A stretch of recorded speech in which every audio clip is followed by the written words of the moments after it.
श्री सच्चिदानंद सद्गुरु साईनाथ महाराज की जय। सद्गुरु श्री साईनाथुनि शरद बाबूजी की जय।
श्री सच्चिदानंद सद्गुरु साईनाथ महाराज की जय।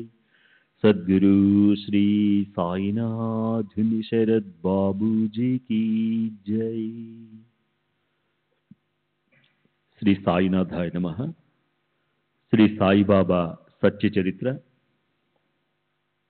5వ అధ్యాయం, నిన్నటి తరువాయి. మొదట్లో సాయి సమర్థులకు దీపాలు పెట్టే పండుగ లేదా దీపాలు వెలిగించడం అంటే చాలా ఇష్టంగా ఉండేది. దానికోసం ఆయన స్వయంగా దుకాణాలకు నూనె అడగడానికి వెళ్ళేవారు. చేతిలో రేకు డబ్బా తీసుకుని నూనె వ్యాపారుల దుకాణాలకు వెళ్ళి స్వయంగా నూనెను యాచిస్తూ ఆ నూనె తెచ్చి ప్రమిదల్లో నింపేవారు. మసీదులోనూ దేవాలయాల్లోనూ ప్రమిదలను మిలమిల మెరిసే కాంతి జలపాతాలను విరజిమ్మేలా వెలిగించేవారు. అలా కొన్ని రోజుల వరకు అది చక్కగా కొనసాగింది. దీపారాధన అంటే బాబాకు భలే ఇష్టం. చీకట్లను తరిమే ప్రత్యూష కాంతి సంపదల దీపావళిని కూడా ఆయన జరిపేవారు. చింకి గుడ్డలను చించి ఒత్తులు చేసి మసీదులో దీపాలు వెలిగించేవారు. ప్రతిరోజు ఆయన నూనెను ఉచితంగా తెచ్చేవారు. అయితే వ్యాపారుల మనసులో దురాలోచన వచ్చింది ఒకసారి. అందరం కలిసి ఇప్పుడిక ఈ గొడవకు స్వస్తి చెబుదామనుకున్నారు వారు. తరువాత అలవాటు ప్రకారం బాబా వారిని నూనె అడగడానికి వెళ్ళారు. అందరూ లేదని చెప్పినప్పుడు ఓ అద్భుతం జరిగింది. బాబా ఏమీ మాట్లాడకుండా మౌనంగా తిరిగి వచ్చేశారు. ప్రమిదల్లో ఒట్టి పొడి ఒత్తులను వేశారు. నూనె లేకుండా అప్పుడు ఆయన ఏం చేస్తారా అని వ్యాపారస్తులు ఆసక్తితో చూడసాగారు. బాబా పిట్టగోడ మీదున్న రేకు డబ్బాను తీసుకున్నారు. అందులో కొంచెంగానే ఉంది నూనె. అతి కష్టంతో సంధ్యాదీపాన్ని వెలిగించడానికి మాత్రం సరిపోయేంత ఉన్న ఆ నూనెలో నీళ్లు పోశారు. బాబా దాన్ని స్వయంగా త్రాగేశారు. ఆ ప్రకారంగా దాన్ని బ్రహ్మార్పణం చేసి ఆయన ఒట్టి నీటిని తీసుకున్నారు. అప్పుడు ఆ నీటిని ప్రమిదల్లో పోసి పొడి ఒత్తులను చక్కగా తడిపి అగ్గిపుల్ల గీసి దీపాలను వెలిగించారు. అలా ఆయన నీటితో దీపాలు వెలిగించడం చూసి వ్యాపారులు ముక్కు మీద వేలేసుకున్నారు. మనం బాబాకు అబద్ధం చెప్పాం, అది నిజంగా చాలా ఏహ్యమైన పని అని మనసుల్లో అనుకున్నారు. ఏమాత్రం నూనె లేకపోయినా రాత్రంతా దీపాలు వెలిగాయి. వర్తకులు సాయిబాబా దయకు పాత్రులు కారని ప్రజలంతా అనుకున్నారు. బాబా ఎంత సమర్థులు! మనం మాత్రం అబద్ధం చెప్పి పాపాన్ని మూటగట్టుకున్నాం, బాబాకి వ్యర్థంగా బాధ కలిగించాం అని వర్తకులు పశ్చాత్తాపడ్డారు. బాబా మాత్రం ఆ విషయాన్ని ఏం పట్టించుకోలేదు. ఆయన జనులపై ద్వేషాన్ని గాని కోపాన్ని గాని పెట్టుకునేవారు కాదు. ఆయనకి శత్రువులు మిత్రులు అంటూ ఎవరూ లేరు. ప్రాణులంతా ఆయనకి సమానమే. సరే, ఇప్పుడు మొహిద్దీన్ కుస్తీలో గెలిచిన తరువాత జరిగిన చరిత్రలోని మహిమను శ్రద్ధగా వినండి. కుస్తీ జరిగిన 5వ సంవత్సరం అహ్మద్ నగర్లో ఉండే జవహర్ అలీ అనే పేరు గల ఒక ఫకీరు తన శిష్యులతో సహా ఉండిపోవడానికి రహతా వచ్చాడు. వీరభద్రుని దేవాలయం వద్ద ఒక ఖాళీ స్థలం చూసుకుని ఆ ఫకీరు అక్కడ ఉండిపోయాడు. ఆ ఫకీరు నిజంగా చాలా అదృష్టశాలి. లేకపోతే అంతగా ప్రసిద్ధి చెందిన సాయి లాంటి గొప్ప శిష్యుడు అతనికి ఎలా లభిస్తారు? గ్రామంలో చాలా మంది ప్రజలున్నారు. అందులో చాలా మంది క్షత్రియులున్నారు. అందులో భగు సదాఫల్ అనే పేరు గల ఓ వ్యక్తి అతనికి సేవకుడయ్యాడు. ఫకీర్ గొప్పగా చదువు సంధ్యలున్నవాడు. అరచేతులు ఉసిరికాయలాగా ఖురాన్ షరీఫ్ అతనికి కంటతా వచ్చు. స్వార్థ పరమార్థాలను వాంఛించేవారు, భావికులు అయిన అనేక మంది ప్రజలు అతని చరణాలను ఆశ్రయించారు. ఫకీర్ అక్కడ ఈద్గా నిర్మించడం ప్రారంభించాడు. కొద్ది రోజుల తరువాత అతను వీరభద్రుడి దేవాలయాన్ని అమంగళం చేస్తున్నాడన్న నింద వచ్చి ఈద్గా నిర్మాణం ఆగిపోయింది. గ్రామస్తులు ఫకీరుని గ్రామం నుంచి తరిమేశారు. అప్పుడు అతను షిరిడి వచ్చి మసీదులో బాబా దగ్గరుండిపోయాడు. ఫకీర్ ఎంతో మధురంగా మాట్లాడేవాడు. గ్రామస్తులు అతన్ని భజన చేయడం మొదలెట్టారు. బాబాను కూడా అతను ఏదో చేసి సమ్మోహనం చేశాడని ప్రజలు అనుకోసాగారు. అతను బాబాతో నువ్వు నా శిష్యుడివి అన్నాడు. స్వభావతః బాబా హాస్యస్ఫోరక ధోరణి కలవారు. ఆయన సరే అన్న వెంటనే అతనికి గొప్ప ఆనందం కలిగింది. బాబాను వెంటబెట్టుకుని అతను బయలుదేరాడు. బాబా లాంటి ఉత్తముని శిష్యుడిగాను, జవహర్ అలీ అతనికి గురువుగాను అయిపోయారు. ఇద్దరికీ రహతాలో ఉండాలన్న ఆలోచన వచ్చింది. గురువుకి శిష్యుని విశిష్టత తెలియదు, శిష్యునికి గురువు అవగుణాలు తెలుసు. అయితే శిష్యుడు అతన్ని ఏ రకంగానూ అవమానం చేయలేదు. తన శిష్య ధర్మాన్ని పాటించాడు. గురువు నోటి నుంచి బయటకు వచ్చే మాటలను యోగ్యమైనవా అయోగ్యమైనవా అన్నది చూడకుండా వాటిని తూచా తప్పకుండా పాటించేవారు. ఆయన గురువు ఇంట్లో నీరు కూడా మోశారు. ఆ ప్రకారంగా నడిచింది బాబా గురుసేవ. షిరిడికి ఏదో ఒక సమయంలో ఆయన వస్తుండేవారు. అలా పదే పదే జరగసాగినప్పుడు ఏమైందో చూడండి. తరువాత బాబా రాహతాలోనే ఉండసాగారు. బాబా ఫకీర్ను ఎంతగానో అంటుకుపోయారు. షిరిడికి దూరమైనారనే అందరికీ అనిపించింది. గ్రామస్తులకు జవహర్ అలీ తన యోగ సామర్థ్యంతో సాయిబాబాను కట్టిపడేశాడని అనిపించింది. అయితే సాయిబాబా చాతుర్యం వేరుగా ఉంది. ఆయన తమ దేహాభిమానాన్ని దగ్ధం చేశారు. సాయిబాబాకు అభిమానం ఎక్కడి నుంచి వచ్చింది అని శ్రోతలు సహజంగానే తర్కం చేయవచ్చు. అయితే ఈ ఆచరణ లోకంలో ఆదర్శం నెలకొల్పడం కోసమే. ఆయన అవతరించడానికి కారణం అదే. షిరిడీలో బాబాను ప్రేమించే భక్తులకు బాబా అంటే ఎంతో ప్రాణం. వారికి బాబాకు దూరంగా ఉండడం అయోగ్యం అనిపించింది. జవహర్ అలీకి పూర్తిగా అధీనుడైన ఆయన్ని చూసి గ్రామస్తుల మనసు ఉద్విగ్నమైంది. ఆయన్ని తమ ఇచ్ఛానుసారం నడుచుకునేట్లు ఎలా చేసుకోవాలి అన్న ఆలోచనలో వారు తలమునకలైపోయారు. బంగారము దాని మెరుగు లేదా దీపము దాని వెలుగులా అయిపోయింది గురు శిష్యుల పరిస్థితి. ఆ ఇద్దరి ఐక్యత కూడా అలాగే ఉంది. అప్పుడు ఆ షిరిడీలోని భక్తులు రాహతాలోని ఈద్గా దగ్గరికి వెళ్ళారు. గొప్ప ప్రయత్నం చేసి ఎలాగోలా బాబాని తీసుకొని తిరిగి రావాలని అందరూ పథకం వేసుకున్నారు. కానీ బాబా వారికి అందుకు వ్యతిరేకంగా చెప్పారు. ఆయన ఫకీరు, కోపిష్టివాడు, అతని జోలికి పోకండి. అతను నన్ను ఎప్పటికీ విడువడు. మీరు ఇక్కడి నుంచి తిరిగి వెళ్ళిపోండి. అతను ఇప్పుడే ఊరి నుంచి వచ్చేస్తాడు, మిమ్మల్ని అవమానిస్తాడు. అతని క్రోధాన్ని భరించలేం. అతని కోపం మహాకఠినం. ఇప్పుడు వచ్చాడంటే కోపంతో మండిపడతాడు. మీరు వెంటనే ఇక్కడి నుంచి వెళ్ళి షిరిడి దారి పట్టండి అన్నారు. భక్తులు బాబా ఏమో ఇలా వ్యతిరేకంగా మాట్లాడుతున్నారు, ఇప్పుడు ఏం చేయాలి అనుకున్నారు. ఇంతలో హఠాత్తుగా ఆ ఫకీరు రానే వచ్చాడు. సంగతి ఏమిటో అడిగాడు. పిల్లవాడి కోసం వచ్చారా? ఏమిటి మాట్లాడుకుంటున్నారు? అతన్ని షిరిడీకి తిరిగి తీసుకెళ్లే శ్రమ పడకండి అని మొదట్లో అన్నప్పటికీ అతను గ్రామస్తులకు కొంచెం బెదిరాడు. తిరిగి తనే ఇలా అన్నాడు, పదండి, అబ్బాయిని షిరిడీకి తీసుకెళ్ళండి, అతనితో పాటు నన్ను తీసుకెళ్ళండి. ఆ ప్రకారంగా ఆ ఫకీర్ అందరితో కలిసి మళ్ళీ షిరిడీ వచ్చేశాడు.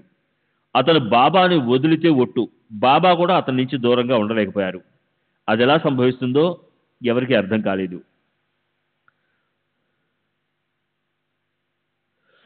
సాయి మూర్తి భవించిన పరబ్రహ్మ అయితే జవహర్ అలీ భ్రమల్లో ఉన్న గుమ్మడి పండు. దేవిదాస్ అతన్ని పరీక్షించాడు. షిరిడిలో జవహర్ అలీ అనే గుమ్మడి పండు బద్దలైంది. దేవిదాస్ చాలా అందంగా ఉండేవాడు. అతని కళ్ళు తేజోవంతంగాను, రూపం మనోహరంగానూ ఉండేది. 10-11 ఏళ్ల వయసులో ఉన్నప్పుడు అతను మొదటిసారి షిరిడి వచ్చాడు. అలా అతను లేత వయసులో నడుముకు కేవలం కౌపీనం కట్టుకుని ఉండేవాడు. యాత్రికుడుగా వచ్చి మారుతి దేవాలయంలో దిగాడు. అప్పాబిల్, మహల్సాపతి అతని దగ్గరకు వస్తూ పోతూ ఉండేవాళ్ళు. కాశీరాం షింపి మొదలైన వాళ్ళు అతనికి వంట సరుకులు ఇస్తుండేవాళ్ళు. ఆ ప్రకారంగా అతని గొప్పతనం పెరిగింది. పెళ్లివారితో కలిసి బాబా రావటానికి 12 ఏళ్ల ముందే దేవిదాసు షిరిడికి వచ్చి ఉండసాగాడు. అప్పాబిల్కి అతను పలక మీద వ్రాయటం నేర్పిస్తుండేవాడు. వెంకటేశ స్తోత్రం చదివించి అందరి చేత కంఠస్థం చేయించేవాడు. నిత్యం నియమంగా ఆ అభ్యాసం నడిపించేవాడు. ఈ దేవిదాసు గొప్ప జ్ఞాని. తాత్యాబా అతన్ని గురువుగా చేసుకున్నాడు. కాశీనాథ్ షింపే మొదలైన వాళ్ళు ముఖ్య శిష్యులై అతన్ని ఆశ్రయించారు. ఈ భక్తులు దేవిదాసు ఎదుటికి తీసుకొచ్చారు ఈ ఫకీర్ని. శాస్త్రపరమైన వాదోపవాదాలు నడిపించారు. దేవిదాసు ఆ ఫకీర్ని జయించాడు. దాంతో వారు ఆ ఫకీర్ని అక్కడి నుంచి తరిమేశారు. అతను అప్పుడు అక్కడి నుంచి జారుకుని వైజాపూర్లో ఉండిపోయాడు. తర్వాత ఎన్నో సంవత్సరాలుగా అతను మళ్ళీ షిరిడీకి వచ్చి సాయినాథునికి నమస్కరించాడు. తాను గురువు, సాయి తన శిష్యుడు అన్న అతని భ్రమంతా నశించిపోయింది. పశ్చాత్తాపంతో అతను శుద్ధుడైనాడు. బాబా మాత్రం అతన్ని ఇదివరకులాగే గౌరవించారు. శ్రీ సచ్చిదానంద సద్గురు సాయినాథ్ మహారాజ్ కీ జై. సద్గురు శ్రీ సాయినాథుని శరద్ బాబూజీ కీ జై.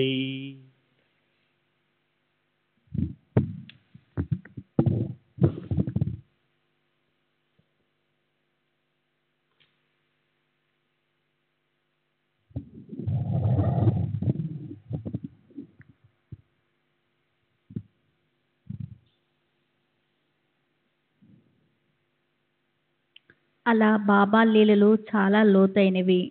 అతను గురువు, తాను శిష్యుడు అన్న భావనను బాబా ఈ నిర్ణయం జరిగే వరకు అలా ఉండనిచ్చారు. అతని గురుత్వము అతనిది, తన శిష్యురకము తనది అన్న ఆ ఉపదేశాన్ని సాయినాథులు ఇక్కడ స్వయంగా తమ ఆచరణలో చూపారు. మనం ఎవరికైనా చెందినవారుగానైనా ఉండాలి, లేదా ఎవరినైనా మనవారిగానైనా చేసుకోవాలి. అలా కాకుండా ఉండటం మంచిది కాదు.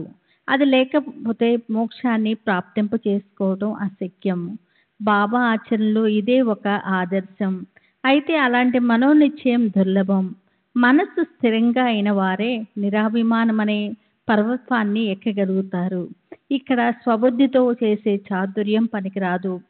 స్వహితాన్ని సాధించాలనుకునేవారు అభిమానరహితంగా వ్యవహరించాలి. దేహాభిమానాన్ని దగ్ధం చేసుకున్న వారే ఈ దేహాన్ని సార్థకం చేసుకుంటారు. వారప్పుడు పరమార్థాన్ని సాధించుకోవటానికి ఎవరికైనా శిష్యరకం చేస్తారు. బాబా యొక్క ఈ నిర్వశయ స్థితిని చూసి చిన్న పెద్దలంతా మనసులో ఆశ్చర్యపోయేవారు. మంత్రముగ్ధమైన అందాలులకే ఆ జిలేబిలి చిన్నారి అంటే అందరికీ ఇష్టం ఏర్పడింది. జ్ఞానులు దేహ వ్యాపారులు జన్మలో చేసిన కర్మలను అనుసరించి ఉంటాయి. వారి చేత జరిగే పనులకు వారు బాధ్యత వహించరు. కర్మలకు కర్తత్వాన్ని వారు అంగీకరించరు. కాంతి జలపాతాలు దూకించే సూర్యుడు ఒకవేళ అంధకారంలో ప్రవేశించగలిగితేనే జ్ఞానులకు ద్వైత భావం ఉంటుంది. విశ్వమంతా తాము రూపంగానే భాషించే వారికి అద్వైతం వద్ద శ్రేష్ఠ స్థానం ఉంటుంది. ఈ గురు శిష్యుల ఆచరణ గురించి సాయినాథుడు పరమభక్తుడు మహల్సాపతి చెప్పగా నేను సంపూర్ణంగా యథాతథంగా మీకు వినిపించాను. సరే, ఇప్పుడు ఈ కథను ముగిద్దాం. దీని తర్వాత చరిత్ర దీనికన్నా కఠినమైనది. దాన్ని తగు విధంగా చెప్తాను. అది వినటానికి సావధానులుగా కండి. మసీదు కథంలో ఎలా ఉండేదో, ఎంత గట్టి ప్రయత్నంతో దానిలో బండలు పరిచారో, సాయి హిందువో ముసల్మానో ఇది ఖచ్చితంగా ఎవరికీ తెలియకుండా ఎలా ఉందో చెప్తాను. దౌతి హఠయోగ సాధనలో కడుపులోని ప్రేగులను శుద్ధం చేసే ఒక పద్ధతి. ఖండయోగాలను హఠయోగ సాధనతో శరీరాన్ని ముక్కలు చేసి తిరిగి వాటిని కలిపే పద్ధతి. సాయి ఎలా చేస్తుండేవారో భక్తులు అనుభవించవలసిన బాధల్ని ఆయన స్వయంగా ఎలా అనుభవించేవారో ఈ విషయాలన్నీ కూడా ఎక్కడా ఏమాత్రమూ లోటు లేకుండా చక్కటి పద్ధతిలో చెప్పడం జరుగుతుంది. హేమాడ్ సాయిబాబాను శరణన్నాడు. ఈ కథావర్ణన ఆయన చరణ ప్రసాదమే. ఈ పుణ్యపావన కథను శ్రవణం చేయటం వల్ల సంకటాలు దూరమవుతాయి. సర్వులకి శుభమస్తు. ఆ ప్రకారంగా సజ్జనులు ప్రేరణ కలిగించిన భక్త హేమాడ్ పంత్ రచించిన శ్రీ సాయి సమర్థల సత్య చరిత్రలోని శ్రీ సాయి మళ్ళీ ప్రకటమవడం అనే పేరు గల 5వ అధ్యాయం ముగిసింది. శ్రీ సద్గురు సాయినాథ్ అర్పణమస్తు. శుభం భవతు. 6వ అధ్యాయము రామజనన ఉత్సవాల కథనము. శ్రీరామ జన్మోత్సవం వగైరాల వర్ణన. శ్రీ గణేశునికి నమస్కారము. శ్రీ సరస్వతీదేవికి నమస్కారము.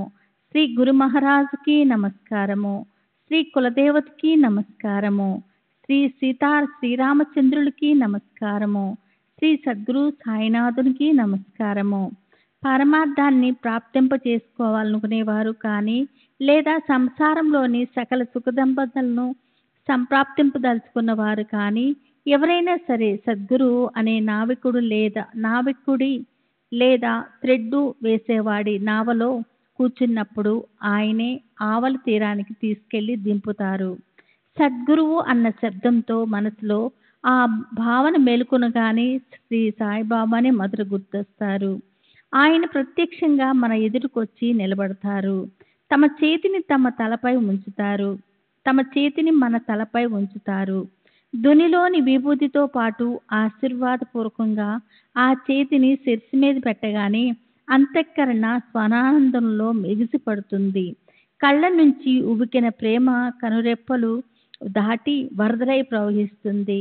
గురు హస్తస్పర్శలోని కుశలత ఎంత అద్భుతమంటే ప్రళయాగ్నిలో కూడా దగ్ధం కాని సూక్ష్మదేహాన్ని లింగదేహం, వాసనాయుక్త శరీరము, మనస్సు, బుద్ధి, 10 ఇంద్రియాలు, పంచప్రాణాలు, ఈ 17 తత్వాలతో ఉంటుంది దేహం. దాన్ని దగ్ధం చేస్తే ఆ జీవుడికి పునర్జన్మ ఉండదు. ఆ హస్తస్పర్శ దహించి భస్మం చేస్తుంది.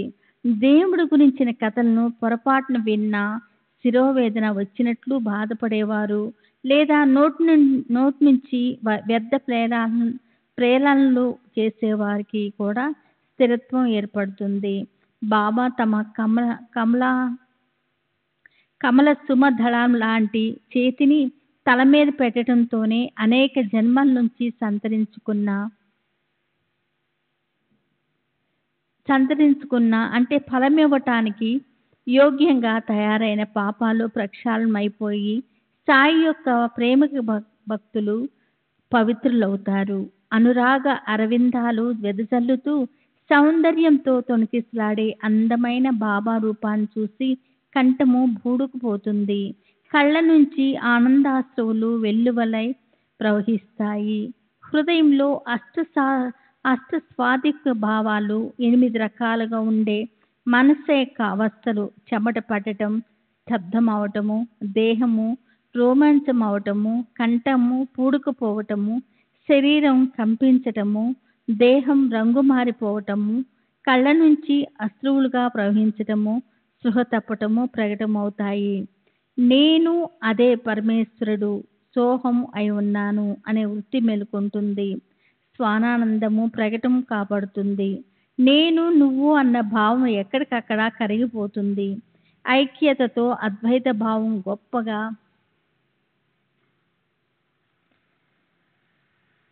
గొప్పగా కనిపిస్తుంది. పారాయణం చేస్తున్నా, పురాణాలు చదువుతున్నా అడుగడుగునా సద్గురువే స్మృతి పదంలోకి వస్తారు. రాముడు లేక కృష్ణుడి రూపాలతో సాయిబాబాయే నడిస్తారు. తమ చరిత్రను తాము వినిపిస్తారు.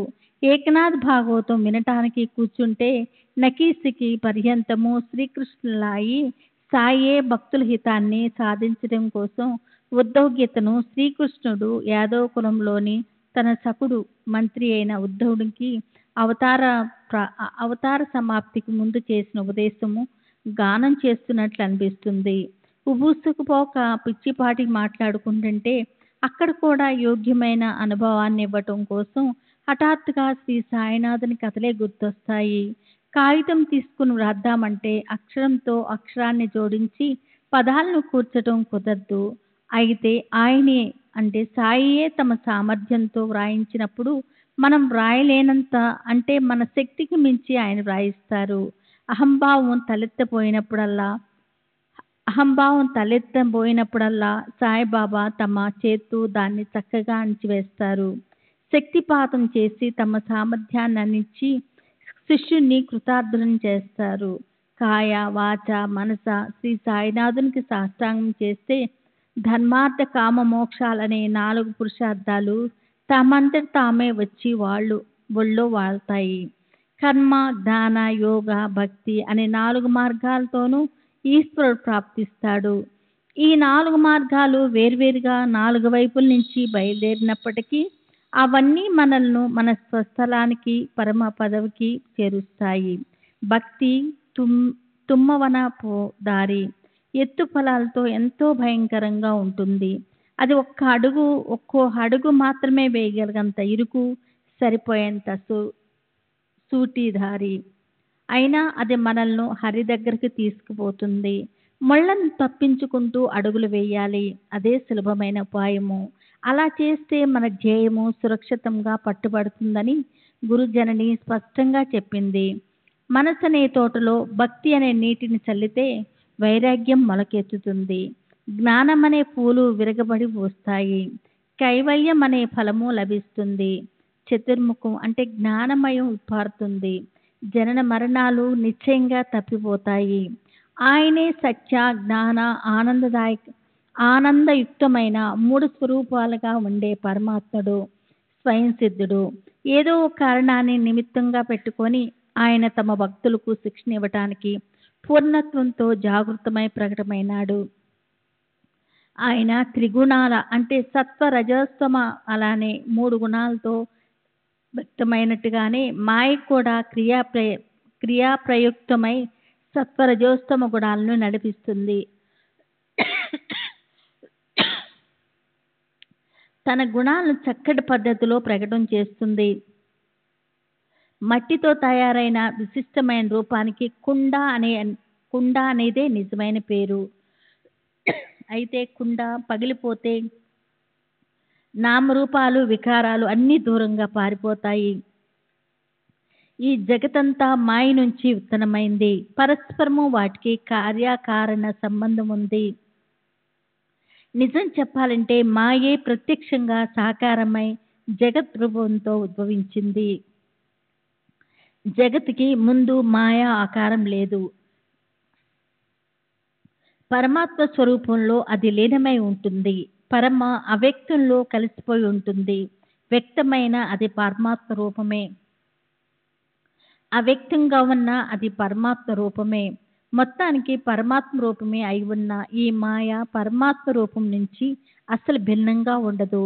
మాయ తమోగుణం నుంచి జడ అంటే చలనం లేని లేదా జీవం లేని పదార్థాలను సృష్టిస్తుంది. ఈ మొదటి క్రియ పూర్తయింది. అప్పుడు మాయ పరమాత్మ యొక్క నిర్గుణంతో చిద్గుణంతో కలిసి రజోగుణం నుండి 2 గుణాలు తమస్సు రజస్సు అనే స్వాభావిక ధర్మాల మధ్య చైతన్యము అనే నిధిని తెరుచుకునేలా చేస్తుంది. అనేక రకాల చర ప్రాణాలు ఉత్పన్నమవుతాయి. తర్వాత మాయ యొక్క సద్గుణంతో బుద్ధితత్వము ఉత్పన్నమవుతుంది. అందులో పరమాత్మ యొక్క ఆనంద గుణము మిళితమైనప్పుడు బుద్ధిమంతులైన మానవ జీవులు ఉత్తమమై ఆట సంపూర్ణతను సంతరించుకుంటుంది. ఈ ప్రకారంగా మాయ మహావికారి అయితే ఎప్పటి వరకు అది రూపాంతరం అనే బాధను స్వీకరించదో, పైన చెప్పుకున్నట్లు పదార్థాలను ఉత్పన్నం చేయదో, అప్పటి వరకు అది త్రిగుణాలతో అవ్యక్తంగా ఉంటుంది. గుణాలను అనుసరించటం అనే అలాంటి క్రియను చేయకుండా మాయ అవ్యక్తం కాదు. అది క్రియారహితం ధోరణిలో ఉన్నంత వరకు అది అవ్యక్తంగా ఉండగలుగుతుంది. అది తెలుసుకోవాలి. మొత్తానికి మాయ ఈశ్వరుడి కార్యము. సర్వం కల్వితం బ్రహ్మ, కనిపించేదంతా బ్రహ్మే అనే తత్వము మూడింటి అంటే బ్రహ్మ అంటే పరమాత్మ, మాయ, జగత్తు యొక్క ఐక్యతే అయి ఉంది. అలాంటి ఐక్యత యొక్క అనుభవాన్ని నిశ్చయంగా ప్రాప్తం చేసుకోవాలి అని మనసులో గొప్ప కోరిక ఉన్నవారు వేదశాస్త్రాలను అభ్యసించాలి. ఈ వేదశాస్త్రాలు శృతి స్మృతుల సారాసార విచారం చేయగల శక్తిని, గురువు వేదాంతము అనే మాటల అనుభవాన్ని, పరమానందాన్ని ఇస్తాయి. శ్రీ సచ్చిదానంద సద్గురు సాయినాథ్ మహారాజ్ की जय। सद्गुरु श्री साईनाथ मुनि शरद बाबूजी की जय। माझिया भक्तांचे धामे అన్న వస్త్రాంశ నహి కమి, నా భక్తుల ఇళ్లలో అన్న వస్త్రాలకు లోటుండదు అని శ్రీ సాయి అభయం ఇవ్వడం ఆయన భక్తులకు ఎప్పటికీ గుర్తుంటుంది. అనన్యంగా నన్ను భజించేవారి, నిత్యము మనసారా నన్ను సేవించేవారి యోగక్షేమాలు నేనే చూస్తాను. ఇది నా వ్రతం అనేది భగవద్గీత వచనం. అనన్యాన్ చింతయామ్యోం ఏ జనాం పర్యుపాసతే తేషాం నిత్యభియుక్త నాం యోగక్షేమం వహామ్యహం. శ్లోకం 22 అధ్యాయం 9. ఈ భగవద్గీత వచనాన్ని ప్రమాణంగా తీసుకోమని శ్రీ సాయి చెప్పేవారు. భక్తులకు అన్నవస్త్రాల కొరత ఉండదు. వాటి కోసం వ్యర్థంగా ప్రాణాన్ని వెచ్చించకండి. లౌకికంలో మానాల లోభాన్ని వదిలేయండి. దేవుడి ద్వారం దగ్గర గౌరవాన్ని పొందండి. దైవం ముందు చేయి చాపండి. దైవ ప్రసాదాన్ని పొందండి. లోకులు ప్రశంసాపూర్వకంగా తలోపగానే దాంతోనే తనని తాను మర్చిపోవాలా?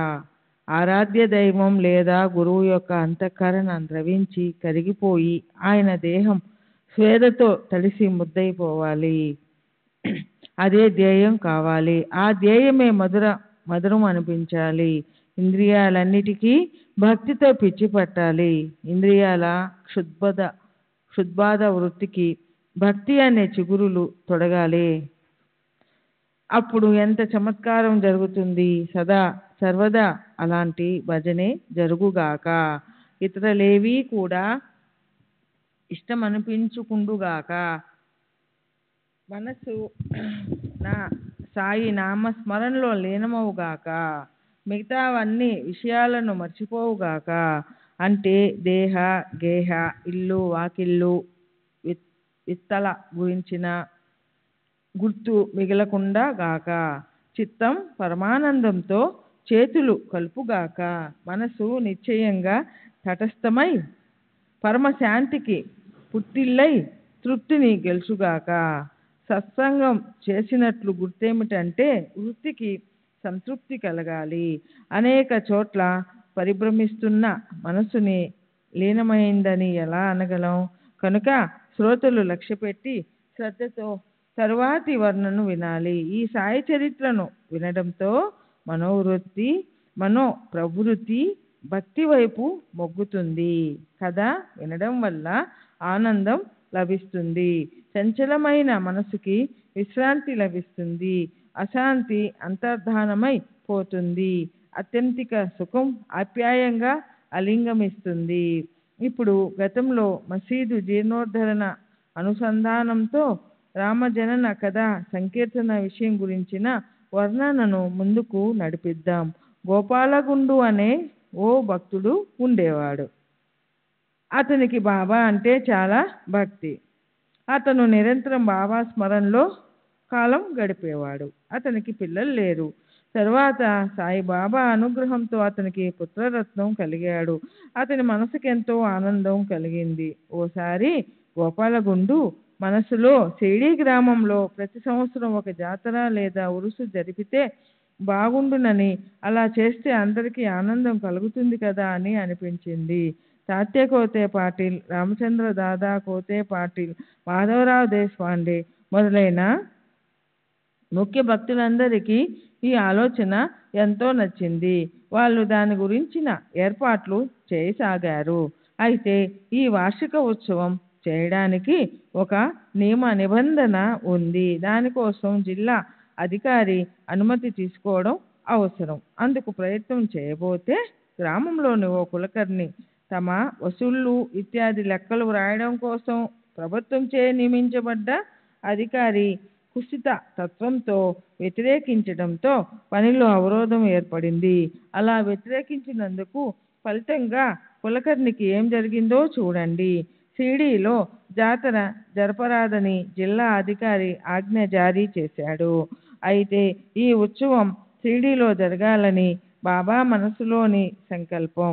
అందుకోసం పూర్తిగా ఆశీర్వాదపూర్వకంగా ఆయన ఆజ్ఞ కూడా అయ్యింది. దానికి తోడు గ్రామస్తులు కూడా ఆ పని పూర్తవడానికి చాలా తీవ్రంగా ప్రయత్నించారు. అధికారులు తమ ఆజ్ఞను వెనక్కి తీసుకొని అందరి అభిమతాన్ని నెరవేర్చారు. అప్పుడు శక సంవత్సరం 1819 క్రీస్తు శకం 1897 బాబా సమ్మతితో రామనవమి రోజున జాతర ఏర్పాటు చేశారు. తాత్యాకోతే దానికి కావాల్సిన ఏర్పాట్లు చూశాడు. జాతరకు విపరీతంగా జనం రాసాగారు. ఆ శ్రీరామనవమి రోజునే భజన పూజల సమారంభంతో తాళాలు బాజా భజంత్రీలతో జాతరకు అన్ని వైపుల నుంచి అపారంగా జనులు రావడం మొదలెట్టారు. ప్రతి సంవత్సరము మిలమిల మెరిసే 2 వినూత పతాకాలను ఎంతో సమారంభంగా ఊరేగింపుతో మసీదు శిఖరానికి అమర్చేవారు. చివరికి అక్కడే దాన్ని పాతేవారు. అయితే అందులో ఒకటి నిమోన్కర్ది, రెండవది దాము అన్నది. అలా 2 పతాకాలు అట్టహాసంగా ఊరేగింపుతో వచ్చేవి. మసీదు శిఖరం పైన ముచ్చటగా అవి రెపరెపలాడేవి. తరువాత ఆ ఉరుసు నుంచి రామనవమి ఉత్సవం ఎలా ఆవిర్భవించిందో ఆ అద్భుతమైన కథ కమామీషు వినండి. ఆ రామనవమి ఉత్సవం అంటే ఆత్మానందాన్ని ఇవ్వగల షిరిడీ గ్రామం యొక్క సన్మానమే. శక సంవత్సరం 1833 క్రీస్తు శకం 1911లో రామనవమి మొదటిసారిగా జరిగింది. అది ఉరుసు నుంచి ఉద్భవించింది. అప్పటి నుంచి అది నిరాఘాటకంగా అలా సాగిపోతూనే ఉంది. ప్రఖ్యాతి చెందిన క్రీస్తు శేషులు కృష్ణ జోగేశ్వర్ భీష్మ హృదయం నుంచి ఈ భావన ఉద్భవించింది. రామ జన్మోత్సవాన్ని మొదలెట్టాలి, అది అందరికీ హితకరం అవుతుందన్న ఈ ఆలోచన అతనికే వచ్చింది. అప్పటి వరకు కేవలం ఉరుసు ఉత్సవమే గొప్పగా జరుగుతూ ఉండేది. దాని నుంచే పవిత్రమైన ఈ రామనవమి ఉత్సవం ఆ సంవత్సరం ఉదయించింది. ఒకసారి వాడాలో భీష్మ ప్రశాంత చిత్తంతో కూర్చొని ఉన్నప్పుడు కాకా మహాజని పూజా సామగ్రితో మసీదుకి వెళ్లేందుకు సిద్ధమయ్యాడు. మనసులో ఓ పక్క సాయి దర్శనం చేసుకోవాలనే కోరిక, దాంతోపాటు ఉరుసు ఉత్సవం మీద సరదాతో కాక ఉత్సవం కోసం ఆ రోజు ముందే ఓ రోజు ముందే షిరిడీకి వచ్చేశాడు. మంచి సమయం చూసుకొని భీష్మ కాకాని, నా మనసుకి ఓ మంచి ఆలోచన వచ్చింది. నాతో సహకరిస్తావా? ఇక్కడ ప్రతి సంవత్సరము ఉరుసు జరుగుతుంది కదా. రామనవమి కూడా అదే రోజు వస్తుంది. రామ జన్మోత్సవం జరుపుకోవడానికి ఈ అవకాశం అనాయాసంగా వచ్చినట్లే కదా. కాక మహాజనీకి ఈ ఆలోచన వచ్చింది. బాబా అనుమతి తీసుకో. ఆయన అనుమతి ఇయ్యందే అన్ని ఆయన అనుమతి మీదే అన్నీ ఆధారపడి ఉన్నాయి. పని జరగడానికి ఇక ఆలస్యమేమీ ఉండదు అన్నాడు అతను. అయితే మరి ఉత్సవానికి హరికథ అవసరం కదా అన్న ప్రశ్న తలెత్తింది. ఆ పల్లెటూరులో హరిదాసు అంటే కీర్తనాకారుడు ఎక్కడా దొరకలేదు. ఆ అవాంతరం అడ్డొచ్చింది. భీష్మ, సంకీర్తన నేను చేస్తాను, నువ్వు హార్మోనియం మీద స్వరం వాయించు. రాధాకృష్ణబాయి సొంటిపొడి ప్రసాదం తయారు చేస్తుంది. పదండి బాబా దగ్గరకు పోదాం. శుభకార్యం విషయంలో ఆలస్యం చేస్తే ఏదో ఒక అవాంతరం ఎదురొస్తుంది. శుభకార్యానికి శీఘ్రతను మేళమిస్తే పని దానంతట అదే అయిపోతుంది. పద, మనం ఇప్పుడు హరికథా సంకీర్తన చేయడానికి అనుమతి తీసుకునేందుకు వెళ్దాం అనుకుని వాళ్ళిద్దరూ వెంటనే మసీదుకు వచ్చేశారు. కాక పూజ ప్రారంభించగానే బాబానే ఇలా అడిగారు, వాడాలో ఏం జరుగుతుంది? కానీ కాకాకి ఆ ప్రశ్న అర్థం కాలేదు. అప్పుడు వెంటనే బాబా అదే ప్రశ్నను మరో రకంగా భీష్మను అడిగారు. ఏమిటి ఈ పెద్ద మనిషి ఏమంటున్నాడు? అప్పుడు కాకాకి గుర్తొచ్చింది. అతను తన మనసులోని ఆలోచనను చెప్పాడు. బాబా మనసుకి ఆ ఆలోచన నచ్చింది. ఉత్సవం చేయాలని నిశ్చయమయ్యింది. మర్నాడు ఉదయాన్నే బాబా లెండికి వెళ్ళడం చూసి సభామండపంలో ఉయ్యాల కట్టి సంకీర్తన ఏర్పాట్లు మొదలుపెట్టారు. తర్వాత సరిగ్గా సమయానికి శ్రోతలు కూడా వచ్చేశారు. బాబా కూడా లెండి నుంచి వచ్చేశారు. కాక హార్మోనియం ముందుకి వచ్చి కూర్చున్నాడు.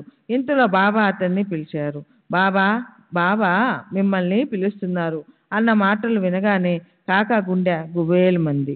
ఏమై ఉంటుంది, ఏం జరిగిందో తెలియటం లేదు. కీర్తన రసా బసా కాదు కదా. బాబా పిలుపు విన్న కాకాకి పై ప్రాణాలు పైనే పోయాయి. బాబాకి కోపం ఎందుకు వచ్చింది? సంకీర్తన అసలు నిరాఘాటకంగా సాగుతుందా?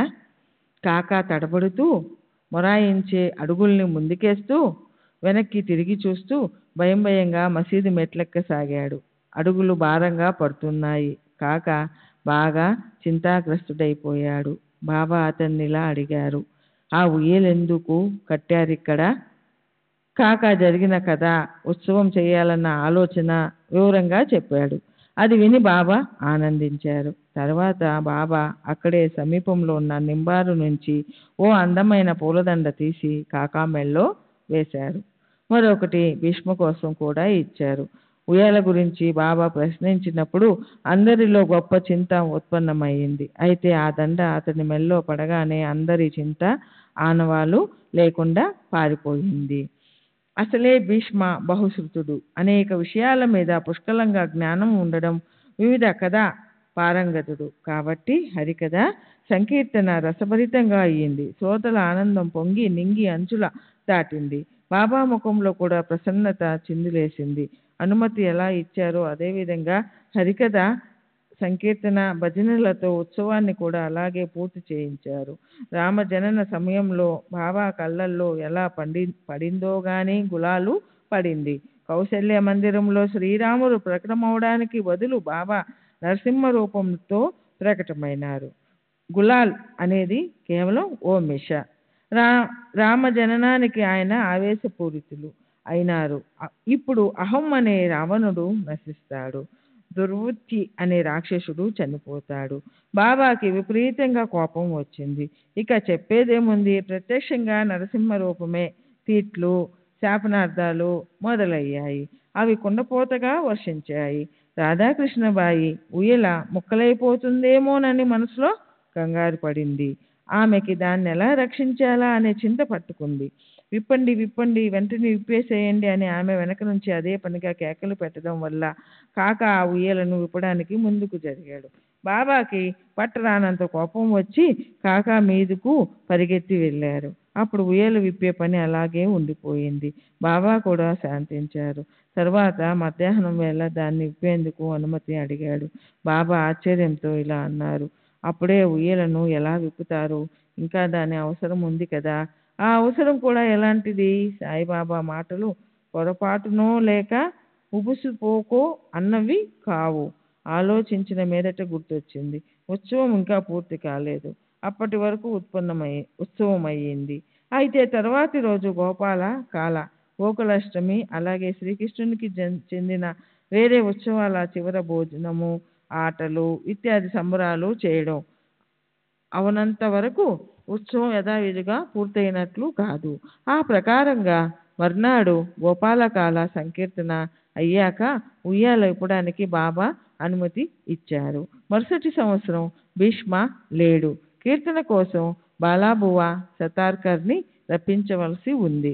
అయితే అతను కవాటే, సాంగ్లీ జిల్లాలోని ఓ గ్రామంలో రామనవమి ఉత్సవానికి ప్రతి సంవత్సరం వెళ్ళాలని నియమించబడి ఉండడం వల్ల అక్కడికి వెళ్ళాడు. అందుకని కాకా మహాజని అర్వచీన తుకా అని ప్రసిద్ధి చెందిన భక్తిభావం గల బాలాబువ అనే మరొక వ్యక్తిని తీసుకొచ్చాడు. అతని చేత ఉత్సవం జరిపించాడు. అతను కూడా దొరికి ఉండకపోతే కాకా మహాజనియే సంకీర్తనకి నిలబడవలసి వచ్చేది. దాస్కను రచించిన రామనవమి ఆఖ్యానం అతనికి కంటతా వచ్చు. 3వ సంవత్సరం క్రీస్తుశకం 1913 బాలాబువ సతార్కర్యే ఆ సమయానికి షిరిడీకి వచ్చాడు. అది ఎలా జరిగిందో శ్రద్ధగా వినండి. సాయిబాబా కీర్తి విని బాలాబువ సతార్కర్ మనసులో ఆయన్ని దర్శించాలన్న కోరిక కలిగింది. అయితే వెళ్ళడానికి తోడు కావాలి కదా, అది ఎలా లభిస్తుందన్న చింత పట్టుకునింది అతనికి. బాలాబువ స్వతహాగా హరిదాసు. సతారా దగ్గరుండేదతని స్వస్థానం. అయితే అప్పుడు అతను ముంబైలోని పరాల్ అన్న చోట ఉన్నాడు. సతారా జిల్లాలో బిర్హడ్ సిద్ధ కవాటే అనే పేరు గల దేవస్థానము ఒకటి ఉంది. బాలాబువ అక్కడ రామనవమికి ప్రతి ఏటా హరికథ చెప్పేవాడు. ఆషాఢ ఏకాదశి, చైత్రమాసంలోని శ్రీరామనవమి ఈ 2 వార్షిక ఉత్సవాలతోనూ బాలాబువాకి సంబంధం ఉంది. రాజశాసన పత్రం ప్రకారం దేవుడి ఖర్చు నిమిత్తం 124 రూపాయలు ప్రభుత్వం నుంచి మంజూరు కాబడేది. సరే, ఆ 2 ఉత్సవాల కోసం బాలాబువాకి ఇచ్చే సంభావన 30 రూపాయలు ఉండేది. అయితే ఆ ఏడాది కవాటే గ్రామంలో కలరా వచ్చి గ్రామస్తులకు కఠిన పరిస్థితి వచ్చింది. గ్రామం ఖాళీ అయిపోయింది. శ్రీరామనవమి ఉత్సవం ఆగిపోయింది. ఆ ఉత్సవానికి మరుసటి సంవత్సరం రమ్మని బువాకి ఉత్తరం వచ్చింది. సారాంశం, రాముడి సేవ తప్పిపోయింది. సంభావన కూడా అక్కడికక్కడే ఆగిపోయింది. షిరిడీ వెళ్ళడానికి అవకాశం వచ్చింది. బాలాబువ కాకాసాహెబ్ దీక్షిత్తుని కలిశాడు. దీక్షిత్తు బాబాకి గొప్ప భక్తుడు. అతను తలుసుకుంటే షిరిడీకి వెళ్ళాలన్న తన మనోగతం నెరవేరుతుంది. స్వామి కార్యం స్వకార్యం 2 అవుతాయి అని ఆలోచించి అతను దీక్షిత్తుతో, ఈ ఏడాది మా వార్షికోత్సవం ఆగిపోయింది కాబట్టి బాబా దర్శనం చేసుకోవాలి, అక్కడ హరికథా సంకీర్తనం చేయాలనిపిస్తుంది అన్నాడు. అందుకు బాబు సాహెబ్, సంభావన విషయంలో నిశ్చయం లేదు. అది ఇవ్వడం ఇవ్వకపోవడం అనేది బాబా ఇష్టం మీద ఆధారపడి ఉంటుంది. సంకీర్తనకి కూడా ఆయన సమ్మతి అవసరం అన్నాడు. ఇలా సంభాషణ జరుగుతూ ఉండగా కాకా మహాజని అనుకోకుండా అక్కడికి వచ్చాడు. షిరిడీ ప్రసాదం విభూదులను పంచాడు. బువాకి అది శుభశకునంలా అనిపించింది. కాకా మహాజని అప్పుడే షిరిడీ నుంచి వచ్చి ఉన్నాడు. క్షేమ సమాచారాలను తెలుసుకొని అప్పుడు అతను తన ఇంటికి వెళ్ళిపోయాడు. సరే, తరువాత దీక్షిత్ బాలాబువాతో గొప్ప ప్రేమతో, నేను బాబాని సమ్మతించమని అడుగుతాను. వారు సమ్మతించాక మీకు నిశ్చయంగా తెలియపరుస్తాను. నా ఉత్తరం రాగానే వెంటనే షిరిడీకి వచ్చేయండి. దారి ఖర్చులకు భయపడకండి. దానికోసం మీరేం కష్టపడవద్దు. మనసులో ఏ శంక పెట్టుకోకండి అన్నాడు. సరే, తర్వాత దీక్షిత్తు షిరిడీకి వెళ్ళాడు. బాబా అనుమతించారు. అప్పుడు బాలాబువ షిరిడీకి వచ్చాడు. అతను కోరుకున్న విధంగా బాబా దర్శనం అయ్యింది. సాయిబాబా కూడా రామనవమి ఉత్సవ వేడుకలను తమ సమక్షంలో బాలాబువా చేత గొప్ప ప్రేమతోనూ ఆసక్తితోనూ చేయించారు. అనుకున్న పని గట్టెక్కిందని బాలాబువ మనసులో ఆనందం చిందులు వేసింది. సాయిబాబా కూడా ప్రసన్న చిత్తులైనారు. అందరి ఆకాంక్ష ఆశించినంత మేరకు నెరవేరింది. బాలాబువాకి సంభావన కూడా తగినంతగా లభించింది. అతనికి 150 రూపాయలు ఇవ్వమని ఆజ్ఞాపించబడింది. భువా అవర్ణనీయపు ఆనంద తీరాలు చేరుకున్నాడు. కబాట్యాలో 5 సంవత్సరాలకి లభించేంత డబ్బు బాబా ఒక్క ఉత్సవంలోనే ఇచ్చారు. మరి బాలాబువాకి అపారంగా ఆనందం కలగకుండా ఎలా ఉంటుంది? అతను బాబాకి కృతజ్ఞతలు చెప్పుకున్నాడు. సరే, తర్వాత ఒకరోజు దాసగను షిరిడీ వచ్చాడు. కాకాసాహెబ్ దీక్షత్తు బాబాకి విన్నపం చేసి వార్షిక ఉత్సవాన్ని అతనికి శాశ్వతంగా ఇప్పించాడు. అప్పటి నుంచి ఇప్పటి వరకు ఆ జన్మోత్సవం లెక్కలేనన్ని వాయిద్యాలు కలిసిన మధుర శబ్దాలతో, నామస్మరణ జయఘోషతో అత్యంత వైభవంగా జరుగుతుంది. కడుపారా లభించే అన్న సంతర్పణలతో గ్రామంలోని పేద పిల్లలకు ఆనందం కలుగుతూ ఉంటుంది. సమాధి మందిరపు మహాద్వారంలో మంగళ వాయిద్యాల నాదంతో సాయినామ ఘోష గొప్ప హర్ష ప్రకంపనాలు రేకెత్తిస్తూ ఉండగా ఆకాశమంతా నిండిపోతుంది. గోపాల గుండూకు ఉత్సవం లేదా ఉరుసు గురించి స్ఫూర్తి కలిగినట్లే శిథిలమైన మసీదుని అందంగా రూపొందించాలన్న కోరిక కూడా కలిగింది. మసీదు జీర్ణోద్ధరణ కూడా నిజంగా తన చేత జరగాలని భక్తుడైన గోపాలగుండు నిశ్చయించుకుని ఆ పని కోసం రాళ్ళు కూడా సిద్ధం చేయించాడు. అయితే ఆ జీర్ణోద్ధరణ యోగం గుండూకి లభించలేదు. బాబా ఆ రాళ్లను షిరిడీలోని గణపతి, శని శివాలయాల జీర్ణోద్ధరణ కోసం ఉపయోగించారు. కొద్ది కాలం అనంతరం మసీదుకి సంబంధించిన ఆ విశిష్ట కార్యం జరగడానికి మనసుకి నచ్చే యోగం కలిసొచ్చింది. బాబా మనసులో ఆ పని నానాసాహెబ్ చాందోర్కర్ చేయాలని, ఆ తర్వాత ఆ నేలపై రాళ్ళు పరిచే పనిని కాకాసాహెబ్ దీక్షిత్ చేయించాలని ఉండి ఉంటుంది. తర్వాత అది అలాగే జరిగింది. మొదట బాబా అనుమతి అడిగి భక్తులు అలసిపోయారు. మహల్సాపతిని మధ్యవర్తిగా చేసుకున్నారు. అప్పుడు బాబా తన అనుమతి ఇచ్చారు. సరే, మసీదులో ఒక్క రాత్రిలో నేల మీద రాళ్ళు పరిచారు. ఆ మరునాటి నుంచి బాబా గద్దె మీద కూర్చోసాగారు. క్రీస్తు శకం 1911వ సంవత్సరం సభా మండపం తయారయ్యింది. అయితే దానికోసం ఎంత ప్రచండ ప్రయాస, ఎంత ప్రయత్నం! నిజంగా అందరూ గజగజ వణికిపోయారు. ఆ పని కూడా అదే పద్ధతిలో, అదే రకమైన పరిస్థితుల్లో ఒకే రాత్రిలో భక్తులు చాలా కష్టపడి పూర్తి చేశారు. వాళ్ళు రాత్రిపూట ఎంతో ప్రయత్నంతో స్తంభాలను భూమిలో పాతడం, వాటిని పొద్దున్నే బాబా పీకివేయడం, భక్తులు మళ్ళీ అదను చూసుకుని దానిలో రాళ్ళు వేసి నింపడం, ఈ ప్రకారంగా భక్తులంతా అలసిపోయారు. అందరూ నడుం బిగించి పనిచేశారు. రాత్రినే పగలుగా చేసి ఎన్నో కష్టాలను సహించి తమ మనసులోని కోరికను నెరవేర్చుకున్నారు. అసలే ఆ ప్రాంగణం 6 బైలు. అక్కడ కొద్దిపాటి ఖాళీ స్థలమే ఉంది. సభా మండపానికి ఇది చాలా యోగ్యమైన ప్రదేశమని కాకా దీక్షిత్కి అనిపించింది. అందుకు అవసరమైనంత డబ్బుని ఖర్చుపెట్టి 3 దూలాలు కలిపి త్రికోణాకారంలో ఉండేలా రచించిన ఇనుప స్తంభాలను తెప్పించి బాబా చావడికి వెళ్ళిన సమయంలో ఈ పని చేశారు. భక్తులు రాత్రిని పగలుగా చేసి అతి ప్రయాసతో స్తంభాలు పాతటము, చావడి నుంచి తిరిగి వచ్చి రాగానే బాబా వాటిని పీకి పారేసే ప్రయత్నం చేయడం జరిగేది.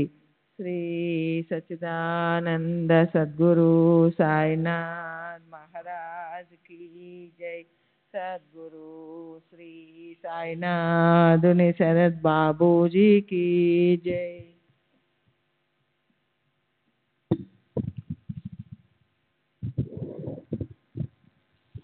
ఆ సందర్భంలో ఓసారి బాబా విపరీతంగా కోపించారు. ఓ చేత్తో ఆయన తాత మెడ పట్టుకున్నారు. రెండో చేత్తో ఒక స్తంభాన్ని కదిలిస్తూ పీకటానికి ప్రయత్నించారు. కదిలించి దాన్ని వదులు చేశారు. తాత్య తల మీద ఉన్న టోపీని లాగేశారు. అగ్గిపుల్ల గీసి ముట్టించారు. కోపంతో దాన్ని గుంటలో పడేశారు. అప్పుడు ఆయన కళ్ళు కనకనమనే అగ్నిగోళాల్లా గోచరించాయి. వాటిని ఎవరు చూడగలరు? అందరి ధైర్యము సడిలిపోయింది. అప్పుడు బాబా వెంటనే తమ జేబులో చేయి పెట్టి బయటికి ₹1 తీసి దాన్ని కూడా అందులో విసిరేశారు. అంతెందుకు, దాన్నే సుముహూర్తంగా చేశారు. తిట్లని, శాపనార్థాలని వర్షించారు. తాత్య కూడా ఏమిటి ఈ దుస్థితి, ఎందుకిలా జరుగుతోంది అని మనసులో ఎంతో కలవరపడ్డాడు. ఇది ఎందుకిలా జరుగుతోందో, ఏమిటి అపశకునాలు, తాత్య పాటలకు వచ్చిన ఈ కష్టాన్ని ఎవరు నివారిస్తారు అని గ్రామస్తులు కూడా ఎంతో ఆశ్చర్యపోయారు. మొదట బాగోజీ షిండే ధైర్యం చేశాడు. మెల్లమెల్లగా ముందుకు జరిగాడు. అతను కూడా ఆయన చేతికి చిక్కాడు. బాబా అతన్ని ఇష్టం వచ్చినట్లు చితకబాదారు. మాధవరావు కూడా ఆయన చేతికి చిక్కాడు. అతను కూడా ఇటుక దెబ్బల ప్రసాదం రవిచూచాడు. మధ్యవర్తిత్వం చేద్దామని పోయిన వాళ్ళందరికీ బాబా దెబ్బల ప్రసాదం ఇచ్చారు. ఇక ఇప్పుడు బాబా ముందుకు ఎవరు వెళ్తారు, తాత్యాన్ని ఎలా విడిపించాలి అన్న ఆలోచనతో గ్రామస్తులు తలలో బద్దలు కొట్టుకుంటున్నారు. అలా చూస్తూ చూస్తూ ఉండగానే బాబా కోపం తగ్గుతూ వచ్చి శాంతించింది. వెంటనే బాబా దుకాణదారుని పిలిపించారు. జరీ అంచున్న తలపాగా తెప్పించారు. దాన్ని తామే స్వయంగా తాత్య తలపై పెట్టారు. అతనికి సంభావన అంటే రాజులు లేదా సర్దార్లు కరుణతో ఇచ్చే తలపాగా, వస్త్రాలు ఇత్యాది బహుమానాలు ఇచ్చారు. ఈ కోపానికి కారణం ఏమిటి, తాత్య మీద ఈ అరుపులు దేనికోసం, బాబా కేకలు పెడబొబ్బులు ఎందుకు పెట్టారు, ఆయనకి ఎందుకు కోపమలా పెచ్చిమీరిపోయింది? చూస్తుండగానే ఒక్క నిమిషంలో మళ్ళీ ప్రసన్న చిత్తులు ఎలా అయ్యారు? ఇదంతా గ్రామస్తులకి చాలా ఆశ్చర్యం అనిపించింది. అందుకు కారణమేమిటో పిసరంత కూడా నిశ్చయంగా ఎవరికి అంతుబట్టలేదు. బాబా ఒక్కోసారి ప్రశాంతంగా ఉంటారు. ప్రేమగా కబుర్లు విశేషాలు చెప్తూ ఉంటారు. ఒక్క క్షణమైనా కాకముందే ఉన్నట్టుండి నిష్కారణంగా కోపంతో మండిపడతారు. సరే, అలా ఉంటాయి బాబా సంగతులు. ఒకటి చెప్తుంటే మరొకటి గుర్తుకొస్తూ ఉంటుంది. ఏది చెప్పాలో ఏది మానాలో నాకు తెలియటం లేదు. అందులో భేదబుద్ధి చూపి వ్యవహరించటం మంచిది కాదు. నా ఇష్టాలు కూడా నేను చూడలేను. సందర్భానుసారం నాకు గుర్తుకొచ్చిన కథలు వినటంపై శ్రోతలకున్న ఇచ్చను నెరవేరుస్తాయి. సాయిబాబా హిందువా లేక ముస్లిమా అన్న విషయము, గతంలో జరిగిన విశేషాల గురించిన వర్ణనను వృద్ధుల నుంచి విన్న ప్రకారం రాబోయే అధ్యాయంలో నాకు తోచిన విధంగా చెప్తాను. దక్షిణ మిస్తో డబ్బు తీసుకొని దాన్ని మందిర జీర్ణోద్ధరణ కోసం బాబా ఎలా ఖర్చు పెట్టారో, దౌతి ఖండాలుగా చేసి శరీరాన్ని ఎలా స్వాధీనం చేసుకుంటారో, ఇతరుల కోసం ఎలా శ్రమ పడతారో, భక్తుల సంకటాలను ఎలా తప్పిస్తారో అదంతా రాబోయే అధ్యాయంలో స్పష్టమవుతాయి. శ్రోతలకు సంతోషం కలుగుతుంది. శర్వులకి శుభమస్తు. ఈ ప్రకారంగా సాధు సత్పురుషుల ప్రేరణ చేసిన భక్త హేమడ్ పంత వీరు రచించిన శ్రీ సాయి సమర్థుల సత్య చరిత్రలోని రామ జనన ఉత్సవాది కథను అనే పేరు గల 6వ అధ్యాయం ముగిసింది. శ్రీ సద్గురు సాయినాథార్పణమస్తు. శుభం భవతు. 7వ అధ్యాయం వివిధ కథల నిరూపణము, రకరకాల విశేషాల వర్ణన. శ్రీ గణేశునికి నమస్కారం, శ్రీ సరస్వతీదేవికి నమస్కారం, శ్రీ గురు మహారాజుకి నమస్కారం, శ్రీ కులదేవతకి నమస్కారం, శ్రీ సీతారామచంద్రులకి నమస్కారం, శ్రీ సద్గురు సాయినాథునికి నమస్కారం. ఇప్పుడు ఇంతకు ముందు చెప్పిన కథను అనుసంధానం చేసుకుంటూ దాన్ని మనసులోకి తెచ్చుకుందాం. దేవాలయాల జీర్ణోద్ధరణ అంటే బాబాకు ఎంతో ఇష్టం. ఇతరులకి ఉపకారం చేసే విషయంలో ఆయన ఎంతో కష్టపడేవారు. తమ భక్తులను ఎంతో బాగా చూసుకునేవారు.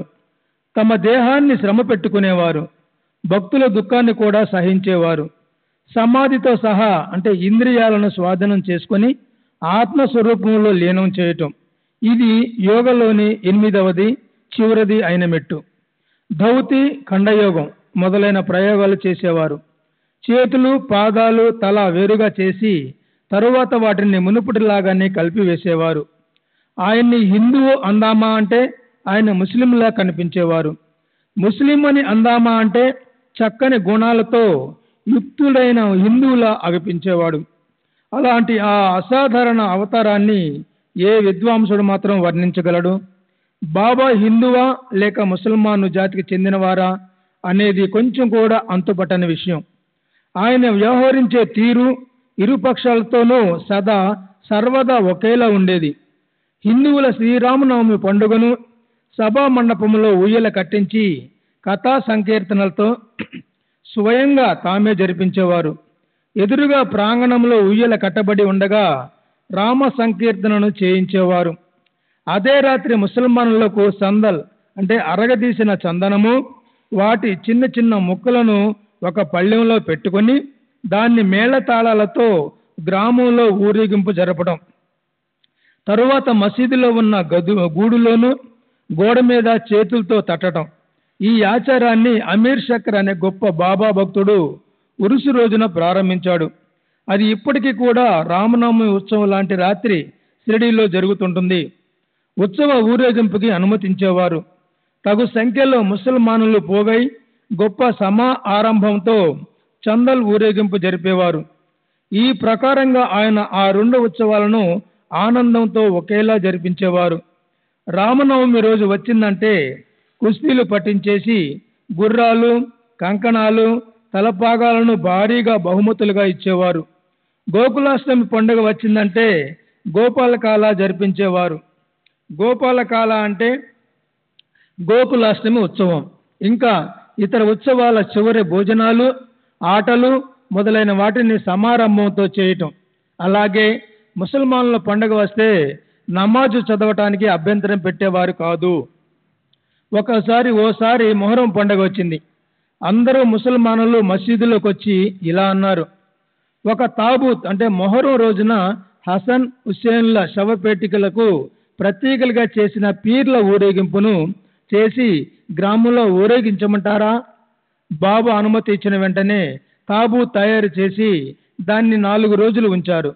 5వ రోజున గ్రామస్తులు దాన్ని క్రిందికి దించేశారు. అయితే బాబా మనసుకి వీటి వల్ల సుఖము లేదు, దుఃఖము లేదు. ఆయన్ని అంటే చెవులు కుట్టించుకొని ముస్లిం అందామా అంటే ఆయన చెవులు కుట్టబడి ఉండేవి. హిందువు అందామా అంటే సుంతి అంటే శిష్ణు అంటే పురుష జననేంద్రియ త్వచను ఛేదించే ముసల్మానుల ఒక విధి చేయించబడి ఉండేది. అలా బాబా పావన అవతారం హిందువు ముస్లిము కానిది. ఆయన్ని హిందువు అందామంటే ఆయన నిరంతరం మసీదులో ఉండేవారు. ముస్లిం అందామంటే మసీదులో అహోరాత్రులు అగ్ని ప్రజ్వరిల్లుతూ ఉండేది. మసీదులో పిండి విసరటం, గంటా నినాదాలు, శంఖారావాలు, అగ్ని సంతర్పణ అంటే అగ్నికి అన్నాన్ని బహుమతిగా ఇచ్చి తృప్తిపరచడం. ఇవి ముసల్మానులు ఎల్లకెల్లా ఉంటాయి.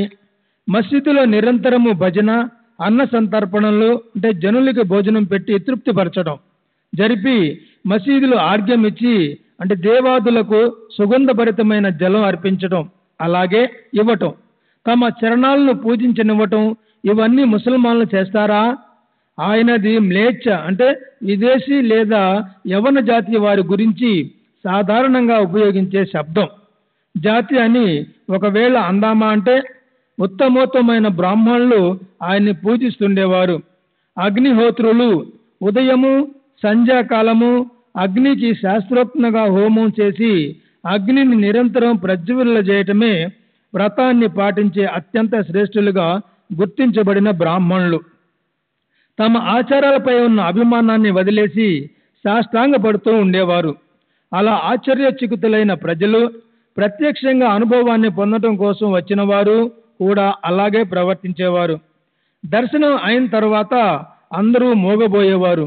అరే, నిరంతరం శ్రీహరిని శరణన్న వారిని హిందువు అనో లేదా ముసల్మాను అనో ఎలా అనగలం? ఆయన శూద్రులు కానీ, అతి శూద్రులు కానీ, లేదా జాతి లేని వారు కానీ అయితే మాత్రం ఏం? జాతి అనేది అణుమాత్రం కూడా కులమానం కాదు. దేహాభిమానం వదిలేసి హిందువులని ముసల్మానులని అందరినీ సమానంగా చూసేవారికి జాతుల భేదభావం ఉండదు. ఆయన ఫకీరుల పంక్తిలో కూర్చొని మాంసాహారం తినేవారు, అథవా సందర్భానుసారం చేపలు వగైరా తినేవారు. తాము తినే ఆహారంలో కుక్కలు మూతి పెట్టినా సరే ఆయన మనసుకి అసహ్యం కలిగేది కాదు. రాబోయే సంవత్సరం ఒకవేళ క్షామం వస్తే తగు మాత్రం ధాన్యం నిల్వ ఉండాలని ప్రస్తుతపు సంవత్సరంలో రైతులు గోనె సంచుల్లో ధాన్యాన్ని నింపి కట్టి పెడతారు. అదే విధంగా అయింది.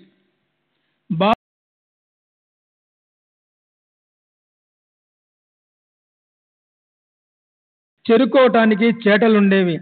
సంసారం నడవటానికి ఏ కొరత ఉండేది కాదు. సభా మండపంలో నవనవలాడుతూ పచ్చదనంతో కళకళలాడే అందమైన తులసి కోట ఉండేది. అలాగే అత్యంత శుభ చిహ్నాలతో లతలతో చెక్కబడ్డ రథం. దీన్ని ఇందూరు నుంచి గుండెల నిండా ప్రేమ నింపుకున్న భక్తులు బాబాసాహెబ్ రేగే, దాదాసాహెబ్ అవస్థి మొదలైన వారు ఉత్సవం రోజున గ్రామంలో ఊరేగించడం కోసమని సంస్థానికి సమర్పించారు. పూర్వం సంపాదించుకున్న పుణ్యం ఏదో ఉండటం వల్లే అలాంటి అందమైన సద్వస్తువుతో అంటే సాక్షాత్తు పరమేశ్వరుడితో కలయిక కలిగింది. అందుకే దాన్ని హృదయం అనే బుట్ట లేదా పేటికలో అలా సంగ్రహించి పెట్టుకుంటే చనిపోయే వరకు ఏ లోటు అనిపించదు. పూర్వజన్మలో శ్రీ సచ్చిదానంద సద్గురు సాయినాథ్ మహారాజ్ की जय. सद्गुरु श्री साईनाथ निशरद बाबू जी की जय.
श्री सच्चिदानंद सद्गुरु साईनाथ महाराज की जय.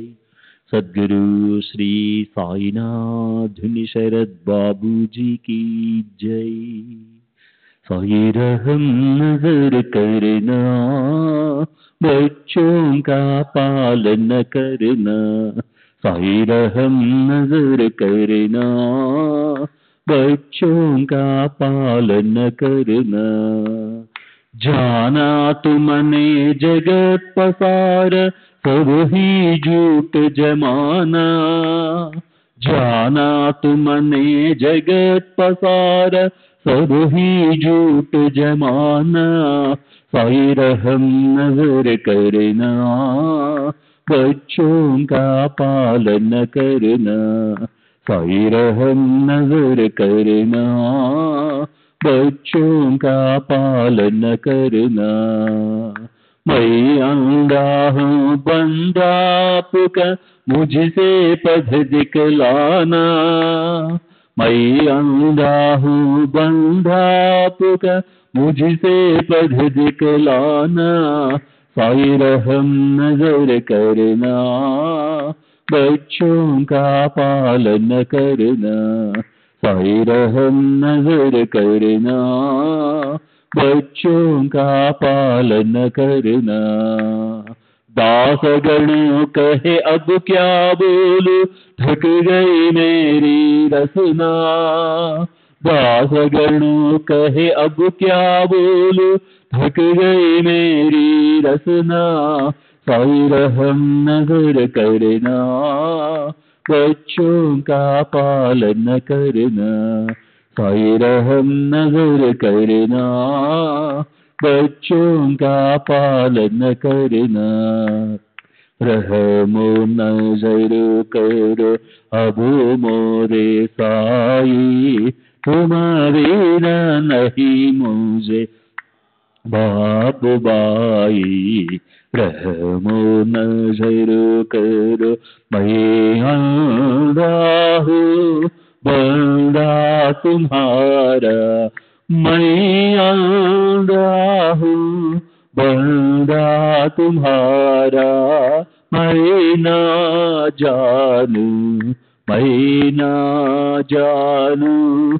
मैं ना जानू, अल्लाह इलाही, रहमो नजर करो, रहमो नजर करो अब मोरे साई, तुम बिना नहीं मुझे माँ बाप बाई, रहमो नजर करो, काले जमाना मैंने गमाया, काली जमाना मैंने गमाया, साथी आखिर का साथी आखिर का साथी आखिर का, तुम बिना कोई, रहमो नजर करो, रहमो नजर करो अब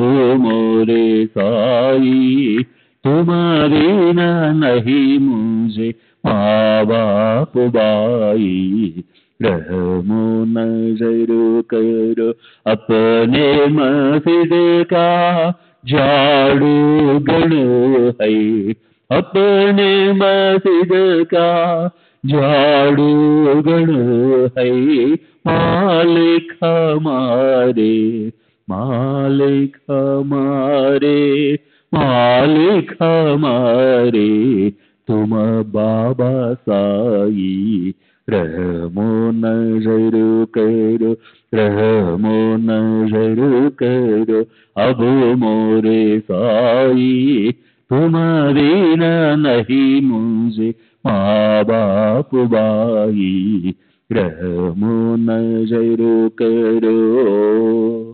श्री सच्चिदानंद सद्गुरु साईनाथ महाराज की जय। सद्गुरु श्री साईनाथ धुनि शरद बाबू जी की जय।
श्री सच्चिदानंद सद्गुरु साईनाथ महाराज की जय। सद्गुरु श्री साईनाथ धुनि शरद बाबू जी की जय।